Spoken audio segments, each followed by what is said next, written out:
Hello കൂട്ടുകാരെ, ഞാൻ ഇന്നിവിടെ പറയാൻ പോകുന്നത് എന്താണെന്ന് വെച്ചാൽ, സുഹൃത്തുക്കളോ ആത്മാർത്ഥമായിട്ട് പ്രണയിക്കുന്നവരോ ആരും ആയിക്കൊള്ളട്ടെ, അവർക്കിടയിൽ സ്നേഹബന്ധം സത്യസന്ധതയുള്ളതാണോ ആത്മാർത്ഥതയുള്ളതാണോ എന്നറിയാനുള്ള കുഞ്ഞു 2-3 ടിപ്സുമായിട്ടാണ്. ഒന്നെന്ന് പറയുന്നത്, അവർ എന്ത് കാര്യവും വളരെ ക്ലിയർ ആയിട്ടായിരിക്കും നിങ്ങളുടെ അടുത്ത് പ്രസൻറ്റ് ചെയ്യുന്നത്. അവർക്ക് എന്താണോ പറയാനുള്ളത് അത് അതുപോലെ തന്നെ പറയുകയും അതിനനുസരിച്ച് പ്രവർത്തിക്കുകയും ചെയ്യുന്നവരായിരിക്കും. ഇങ്ങനെ ചെയ്യുന്നവരാണോ നിങ്ങളുടെ കൂട്ടത്തിലുള്ളവർ എങ്കിൽ ഉറപ്പിച്ച് അത് ആത്മാർത്ഥ ബന്ധമാണ്. രണ്ടെന്ന് പറയുന്നത്, അവർ നിങ്ങളോട് പിണങ്ങാം, ദേഷ്യപ്പെടാം, പക്ഷേ അതിൻ്റെയൊക്കെ ആയുസ്സെന്ന് പറയുന്നത് വളരെ ചുരുക്കമായിരിക്കും.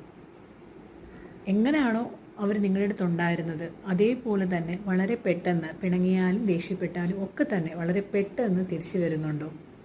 അവർ ഉറപ്പായിട്ട് നിങ്ങൾ ആത്മാർത്ഥമായിട്ട് സ്നേഹിക്കുന്നുണ്ട്. അത് ആത്മാർത്ഥമായിട്ടൊരു ബന്ധമാണെന്നും നമുക്ക് ഉറപ്പിക്കാം. ഇത് രണ്ടും ആർക്കെങ്കിലും റിലേറ്റ് ചെയ്യാൻ പറ്റുന്നുണ്ടെങ്കിൽ വീഡിയോ ലൈക്ക് ചെയ്യണേ, സപ്പോർട്ട് ചെയ്യണേ.